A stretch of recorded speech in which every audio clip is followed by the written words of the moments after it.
ये हमने इस सबक मिर्ज़ा मोहम्मद सईद का खुलासा रीड आउट किया है। इसे आप लोगों ने सही तरीके से समझ भी लेना है, याद भी कर लेना है और कोशिश करें अपने पास इसे राइट डाउन भी कर लें। ठीक है बेटा, अब चलते हैं इस सबक के मशकी सवालात की तरफ। मशकी सवालात के जवाबात मैंने यहाँ पर बोर्ड पर आपके सामने लिख दिए हैं, तो शुरू करते हैं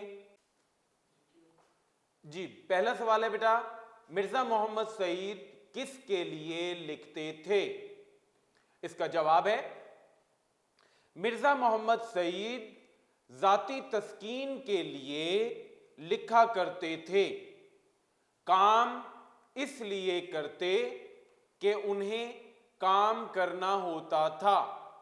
ठीक है। सवाल नंबर 2, लाहौर के पब्लिशरों के साथ मिर्ज़ा साहब का रवैया कैसा था?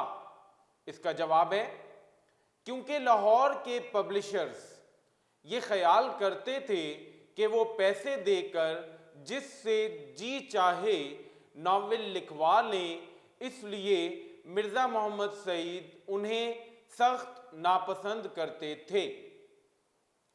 अगला सवाल, सवाल नंबर 3, मिर्ज़ा साहब की मारकातुल आरा किताब का नाम और मर्तबा बयान करें। इसका जवाब है बेटा, मिर्ज़ा साहब की मारकातुल आरा किताब का नाम मजहब और बातनियत है, जो मिर्ज़ा साहब का बहुत बड़ा इल्मी कारनामा है और इसका मर्तबा ये है कि अगर उर्दू की 100 बेहतरीन किताबें छांटी जाएं तो इसे ज़रूर शामिल करना पड़ेगा।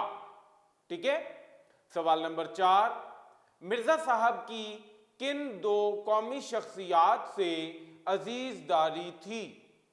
इसका जवाब है मिर्ज़ा साहब की सर सैयद अहमद ख़ान और मुंशी ज़काउल्लाह से अजीज़दारी थी। जी बेटा। अगला सवाल, सवाल नंबर 5, मिर्ज़ा साहब ने किस कॉलेज में तदरीस के फ़राइज़ अंजाम दिए?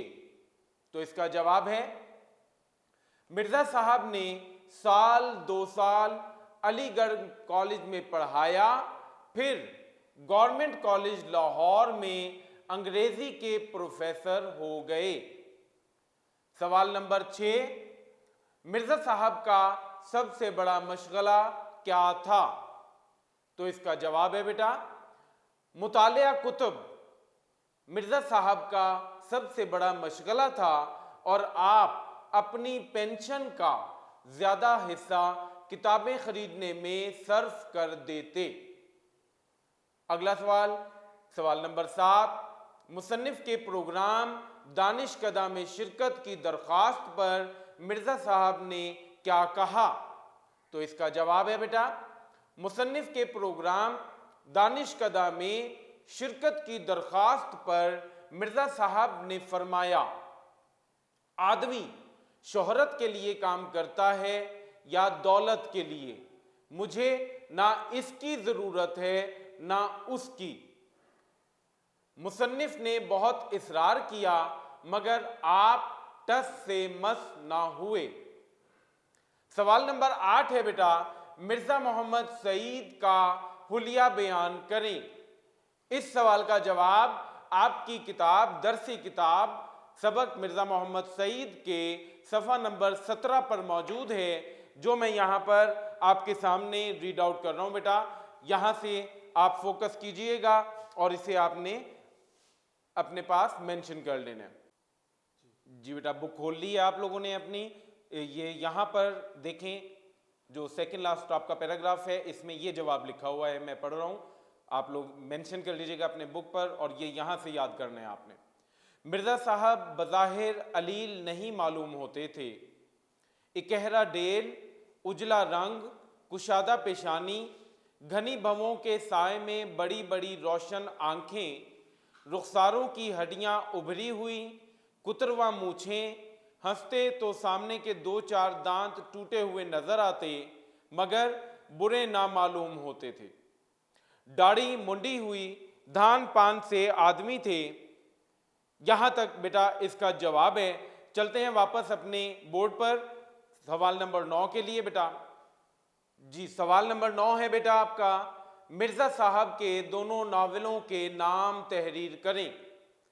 वो इसका जवाब है, मिर्जा साहब के दोनों नावलों के नाम ये हैं, नंबर 1 यास्मीन और नंबर 2 ख्वाब हस्ती। बेटा ये हमारी मुकम्मल एक्सरसाइज भी कंप्लीट हुई जाती है। जी बेटा हमारी एक्सरसाइज मश्की सवालात के जवाबात यहाँ पर मुकम्मल हुए, खुलासा भी हमने कर लिया। ये सबक मिर्ज़ा मोहम्मद सईद हमारा मुकम्मल हुआ। इंशाअल्लाह ताला नेक्स्ट लेक्चर में, अगले लेक्चर में इससे अगले चैप्टर के साथ सबक नंबर 2 के साथ आपकी खिदमत में हाजिर होंगे। तब तक के लिए इजाज़त दीजिए। अल्लाह हाफिज़।